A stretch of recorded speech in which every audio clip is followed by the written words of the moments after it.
From Studio 8A, coverage you can count on in high definition. This is KOMU 8 News Today.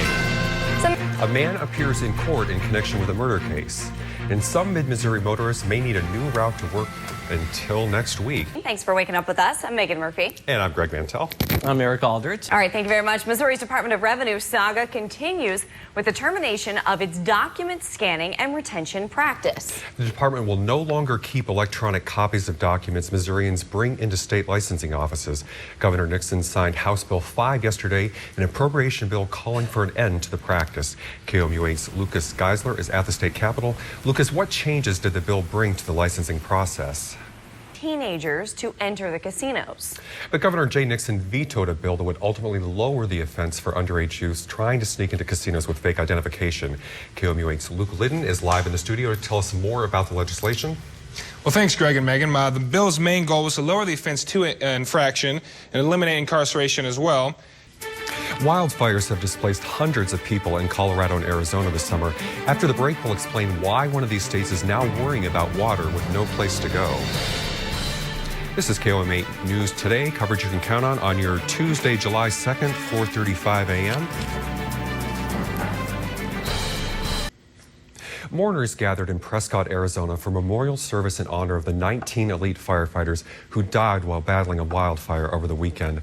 More than 1,000 people gathered inside the gymnasium at Embry-Riddle Aeronautical University Monday night. The Granite Mountain hotshot team was faced with a wall of flames on Sunday and no escape. Their fire shelters, a last resort, were not enough to keep them safe. Residents in central Colorado relocated due to a flood risk following heavy rains.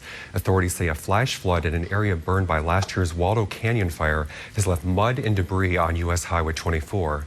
Experts say the soil in areas burned by wildfires can repel water, which will lead to flooding. Officials say more than 160 people relocated from low-lying areas as a precaution. A deadly explosion and gunfire struck the capital of Afghanistan near a NATO compound. Police say at least 6 people were killed, 2 civilians and 4 guards. Investigators say militants blew up a car bomb at the gate of the NATO compound early today. Officials say all 4 suicide attackers were killed. The Taliban claimed responsibility for the assault. Experts say this type of violence shows the challenges the country continues to face as coalition troops prepare to withdraw in late 2014. Plants and grass could use that much needed drink. Yes. You know, I think you kind of, everything's been really green this summer. Right. But so then you get a little complacent with the watering. And like, oh, you know, Mother Nature will take care of it. Well, she's been on vacation. That's right. At least here. Yeah.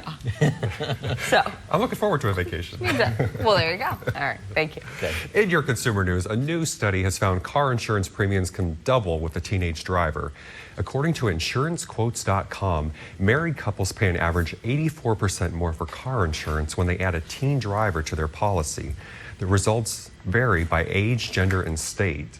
Male teens cause higher increases than females, and the increase is highest for 16-year-olds. The survey found 10 states where adding a teen driver caused the average premium to double, but Missouri is not one of them. And speaking of driving, the National Insurance Crime Bureau has released a report of the top 10 hotspots for stolen cars. 8 of the top 10 are in California. Modesto, California is number 1, followed by Fresno and Bakersfield. And for the first time in 8 years, vehicle theft is increasing nationwide, but the Bureau says thefts are barely up more than 1%. A new survey found almost 9 out of every 10 school teachers are paying for their own classroom supplies. The survey by RetailMeNot.com found nearly half of all teachers from kindergarten through high school say they're not getting enough supplies from their school. Teachers say they're willing to spend more than $150 to keep their classrooms stocked. The survey also says teachers are cutting back on some personal expenses to combat the problem.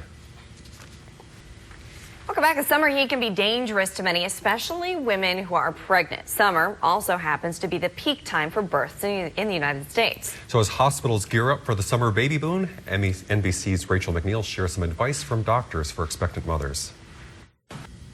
Doctors say swimming is another great escape from the heat for pregnant women. Despite some old wives' tales you may have heard, experts say it's a safe and fun activity to keep expectant moms cool.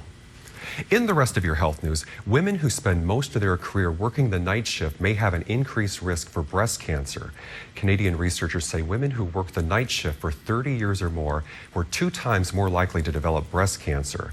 Other studies suggest the sleep hormone melatonin may be affected by late night work, and that is what increases the risk for breast cancer. However, experts say sleep disturbances and upset body rhythms may also play a role. White men are more likely to have advanced growths detected during a colonoscopy than black men, yet more black men die from the disease.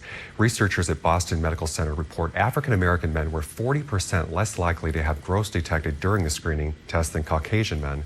They say black men may be less likely to have access to colonoscopy exams and therefore find their diseases at a later stage. Older couples have found a way to deal with their nagging spouse problem, ignore the problem, and change the subject. Scientists in California found both husbands and wives tended to demonstrate avoidance during conflict, moving away from potentially toxic topics to ones that are more pleasant. Experts say avoiding an issue could be damaging to a relationship, though, because the issue often doesn't get resolved. But researchers are quick to note older couples place less value on arguments and more on positive experiences. Well, you know what can happen. All it takes is that one video on YouTube, and that leads to another. And another, and another, and another. And another. And before you know it, it's hours later, and you cannot account for your time. But now to match a big need, there's another use of YouTube that increasing numbers of people are turning to. And the summer school veterans among us might want to pay particular attention. NBC's Stephanie Gosk explains. I love you. YouTube.